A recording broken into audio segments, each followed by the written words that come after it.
Welcome, one and all, I am Coriander Stone, and I just got back from Anime Boston. At the con, among other things, I got to see the Williams and Wada concert, which was a fabulous double concert, one by the Jeff Williams Orchestra, and one by Wada-san, the creator of the soundtracks for D. Greyman, Inuyasha, and a few other anime. The latter being an Anime Boston exclusive, as he teamed up with musicians from Boston and NYC in his first ever Boston visit to create a unique orchestra, and he put together a new arrangement of the D. Greyman soundtrack specially for AB. Also, as for the rumors and comments I've heard from some people, you know who you are, that Casey Lee Williams auto-tunes for music, B frigging S. That girl can sing, she can sing damn well, and I've got the videos to prove it. That said, that's not what we're here to talk about. What we're here to talk about is the other big thing I saw. The North American premiere of Bungo Stray Dogs' Dead Apple. If I were to sum Bungo Stray Dogs' Dead Apple up in one word, it would be Sakuga, because goddamn, that movie looked gorgeous. So many fight scenes, and so much of it totally done to play up to the fans. But the thing is that as much as that movie does play up to the fans, it does it in a way that makes sense within the context of the story, and does not in any way sell out any of the story's values. So that's a win-win. I don't usually like being played to, but goddamn they did it right, and I couldn't have asked for better. There are scenes that really didn't need to be there, like Oda's entire presence in the anime was literally just done to tug on our heartstrings, but hey, I'm not complaining. It was good. That said, let me start from scratch.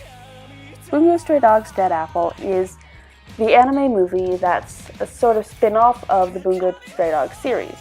It's at an actually really interesting place with anime movies. Most anime movies are either continuation sorts of things like K Missing Kings, the Madoka Magica Rebellion, and the Psycho-Pass movie, or they're spin-off, one-off, filler sorts of things like the Inuyasha movies, the Bleach movies, etc., etc. And this was kind of neither. On one hand, it was anime original, which should have made it filler rather than canon, but on the other hand, this was canon. And here's why. Not only did they set up the next season, but they also did some interesting things with Dostoevsky. See, Dostoevsky is a villain who's currently getting a lot of time in the manga, and one of the big things with him in the manga is that we don't know what his ability is. And so, in order to create something that flows contiguously with the manga, the animators for Dead Apple had to work real closely with those manga creators when showing us some of his ability. So we learned more about him, and his character got developed in ways that had to have been worked out with the manga writers, therefore making them canon, because otherwise they would have contradicted what we will learn eventually in the manga. And this isn't the first time that they've done something like this either, since their use of sensei in the Dark Era anime adaptation clearly shows that, again, they worked very closely with the mangaka to learn how to do that part correctly and to handle sensei exactly right, down to who makes contact with his fur, specifically so that they didn't create errors later down the road, even though his role as more than a cat had not yet even been revealed in the manga at the time of that part of the arc's airing. So anyway, what is Dead Apple itself actually about? Well, it begins with a flashback into a time when Dazai was still in the Port Mafia. Ah yes, Sakuga already. We open on this big epic showdown, pre-detective agency, where we have Dazai, Chuya, Oda, and of course the entire Port Mafia up against some mysterious ability user, his power somehow causing ability users to commit suicide via their own abilities. And on top of that, he does so by leaving a stabbed apple, or, if you pardon the expression, dead apple, next to each ability user. One beyond awesome fight scene later, we open again after the credits sequence. Oh, and I'll get back to that in a second. But we open after the credits with Dazai sitting by Oda's grave, and we get some nice, juicy feels moments there. Also, as for that credit sequence, wow. Okay, true, they reused a lot of footage from the anime, which is what it is, but Even the footage that they reused was really nicely edited together and resynced with the music in a way that is kind of reminiscent of what they did for the Dark Era opening, except nothing at all like what they did with the Dark Era opening. I just mean in terms of finding a way to recombine the footage to still say something. I'll break it down more once it comes out, but I still think it was pretty damn awesome, at least looking. I can't tell how much meaning there was to it in just the one go-through. Also, the character shots in between were really cool. But the thing I liked most about the opening was that they did the whole opening. They didn't just do the 1 minute 30 seconds that's customary for anime openings. No, they did an opening that was the length of the entire song. And with Grand Rodeo providing us with another excellent OP, now that was a good time. I like that it also served as the sort of clip show, hey, we haven't done anything with this anime for over a year, let's remind you what happened, without them actually feeling the need to take up movie time summarizing the plot in any way. And so they didn't, and again, I enjoyed that. As for the main plot of the movie, it revolves around a murder mystery, in which many ability users across the country and across the world have been being killed in serial suicide via their own abilities. Sound familiar? And now the detective agency is on the case, the criminal is in Yokohama, and the whole city is sealed off from the outside world. It's really fun and enjoyable, and especially because it involves some interesting double-crossing and triple-crossing on the parts of our villains. We have 3 villainous masterminds in play, and it's so fun watching them go back and forth, one of which, like I said, is the canonical next season, whenever we do get a Season 3's villain, Dostoevsky, who, at the end of the movie, essentially confirmed that Season 3 will be a thing by making reference to content later on, and reference to the fact that he's going to be doing things with that. Ergo, the studio is going to be doing things with that.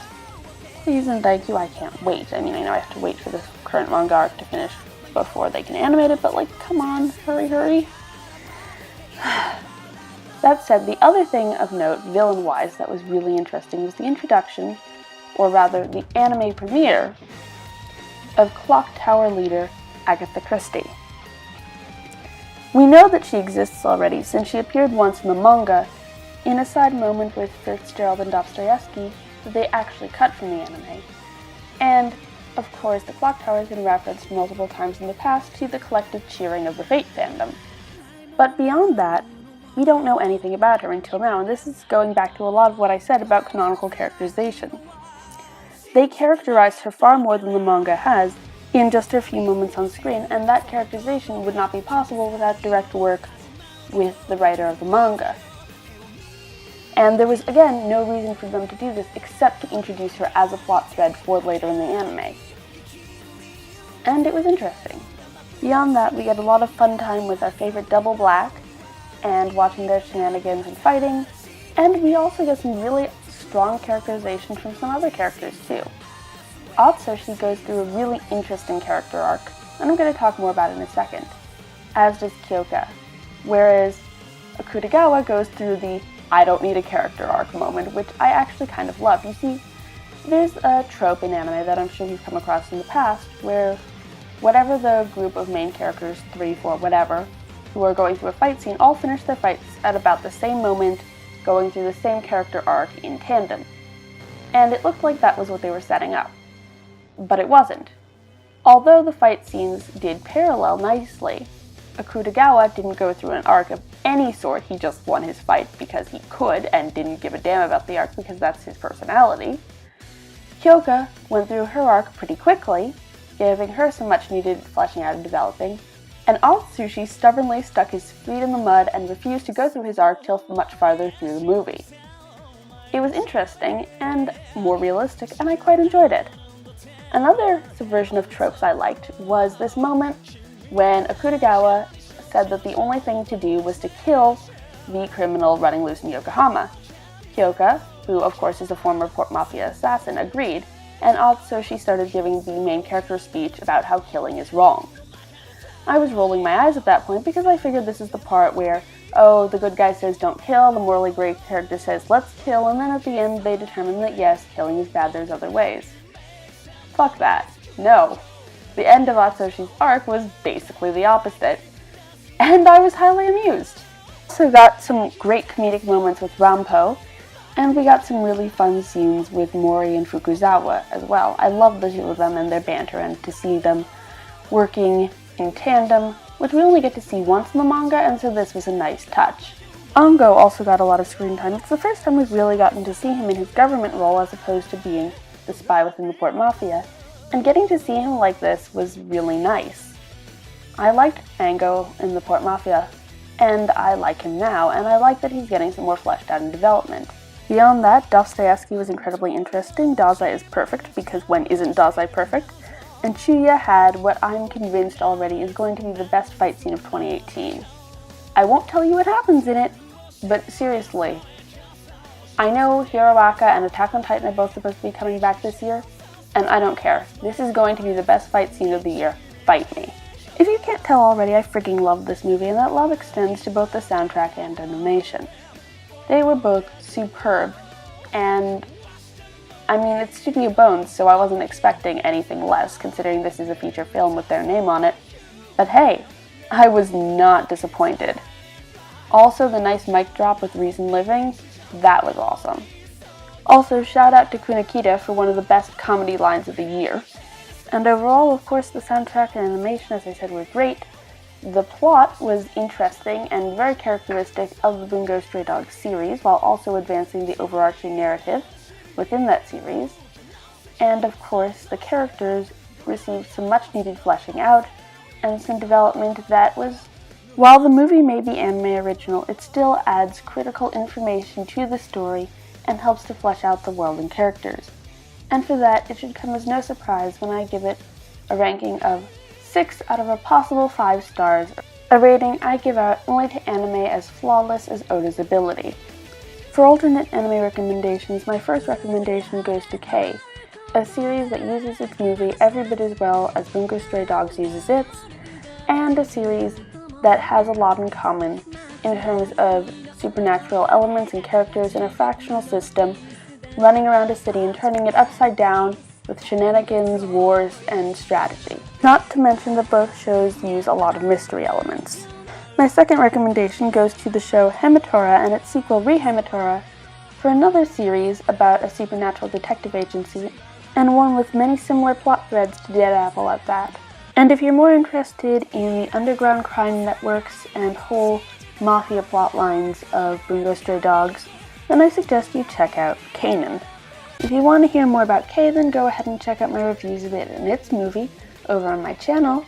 And if you're interested in hearing me talk a little bit more about Bungo Stray Dogs, then I recommend checking out my 2016 Anime Awards. If you enjoyed this video, please like and subscribe and let me know down in the comments. Also, let me know how hyped you are for Bungo Stray Dogs Dead Apple. I'm so hyped, I'm seriously considering thinking of going to see it again when it comes to theaters in May.